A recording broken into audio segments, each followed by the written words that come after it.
Hello and welcome to the walk and talk video brought to you by Gayan Buddhi. Today I thought of talking about something different, which is a political issue. Uh, so this topic may be a little bit bitter for someone, but I think it's essential to talk about this topic.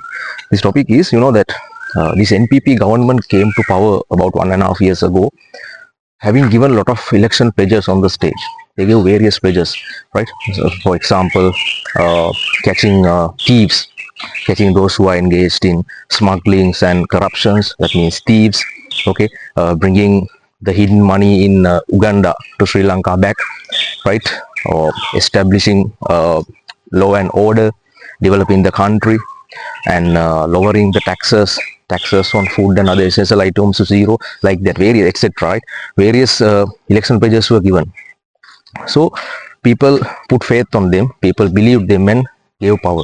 People gave them power, especially super majority, executive president, two-third majority with 159 MPs in the parliament. They gave such a power not because they were very good, not because they were pious, they are not saints, but because others, that means opposition, the other main parties are very bad, right? They were very corrupted. So people had no other option. So as a last resort, people had to divert to NPP side and gave them power. So with a lot of expectation, a lot of hopes. So one of the biggest expectations people have is catching thieves or catching the other previous MPs, so those who were in power previously, those who were engaged in corrupted politicians. Sri Lanka has been on top of the international indexes around about corruption and malpractices. I don't need to say, right? Those who were in power in the last 76 years were engaged in a lot of corruptions. They did a lot of malpractices.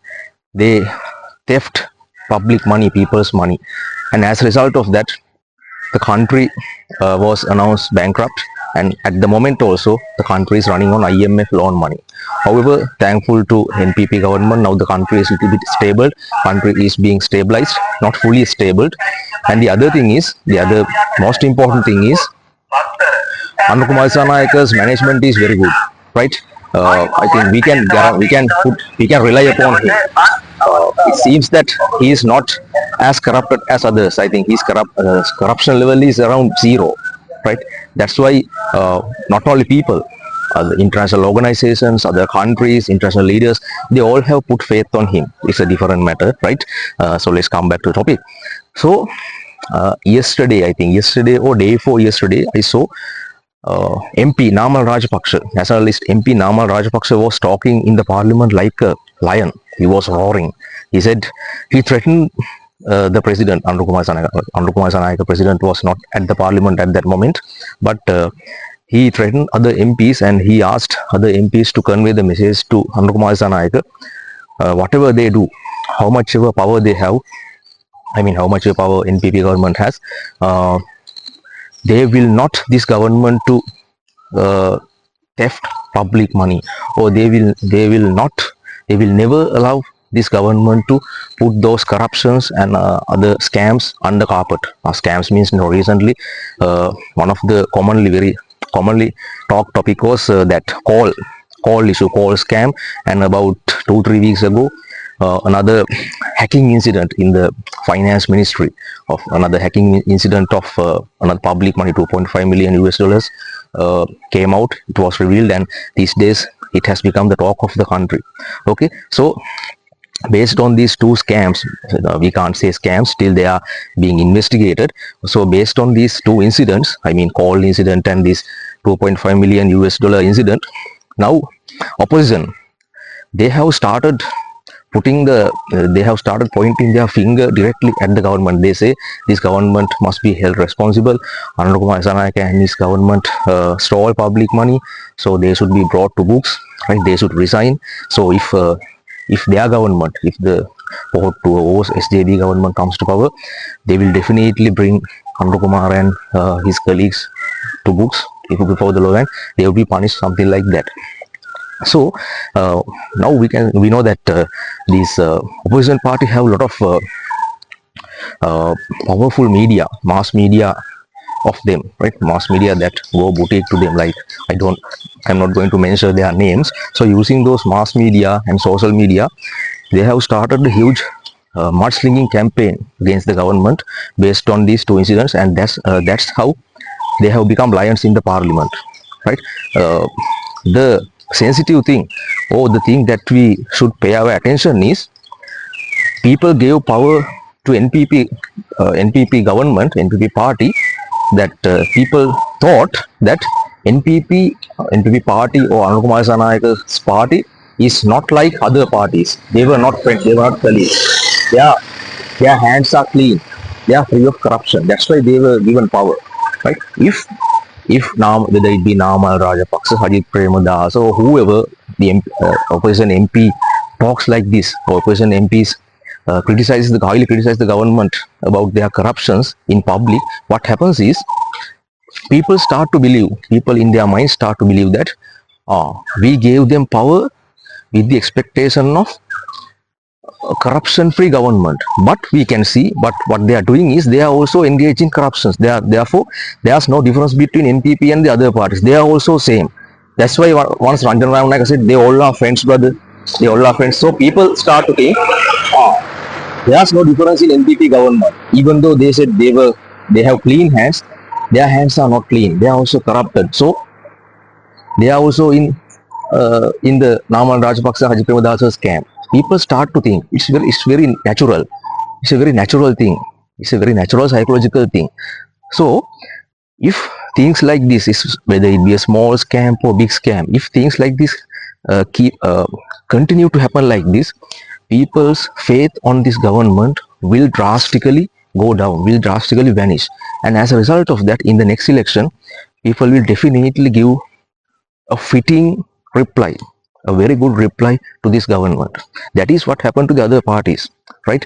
Now, we know, even though Namal Rajapaksa is talking like a lion in the parliament now, we know where they were hidden, where they were one and a half years ago, right? People slapped them and they were driven away, right? They were hiding in the Navy camp in Trincomalee. They had nowhere to hide, right? Gotabaya Rajapaksa was hiding in a ship in the middle of the sea.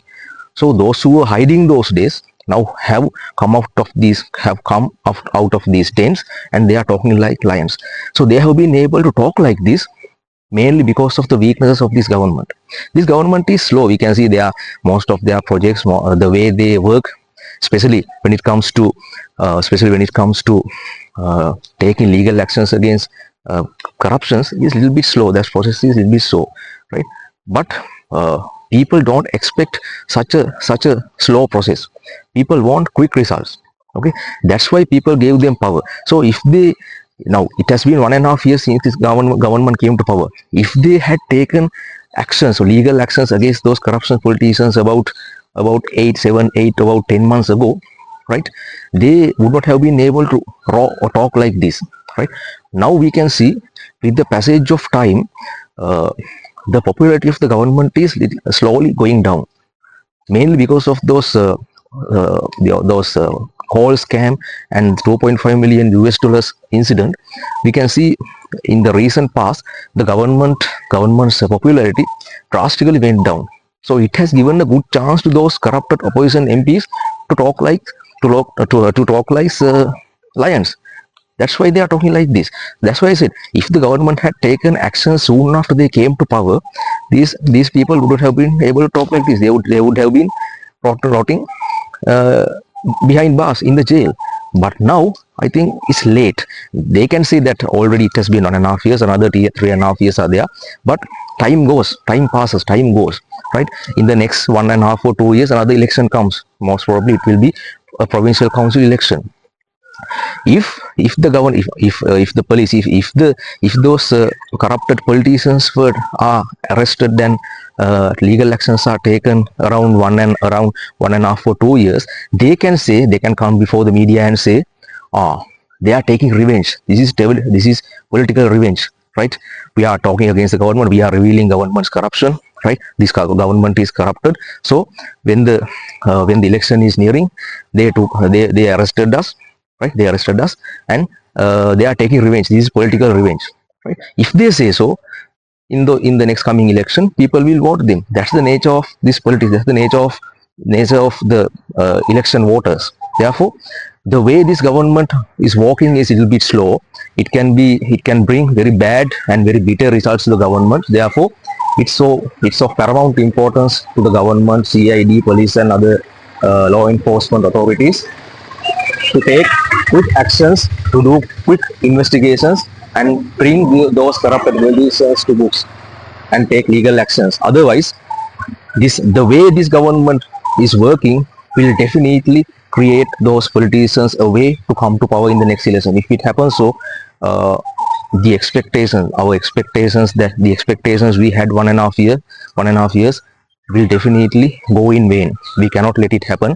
So as responsible citizens, as the citizens who love the country, we have a responsibility and a duty to talk about this, and we have a duty to put a pressure, right? Put a pressure to the government to take actions against them. Otherwise, not only us, even our children won't have a free country to live without fear. Okay, so this is what I want to talk. The video became a little bit long, but I think this is a must talk topic. However, someone may not like these things because most people are not interested in politics, but we have a responsibility and we have a duty to talk about these things. So I kindly request you to put a like, put a comment, put your ideas as comments, and share this video so that others also can watch and can learn something. Okay, so until I come to you with another educative and timely topic, I may take your leave. Take care and goodbye.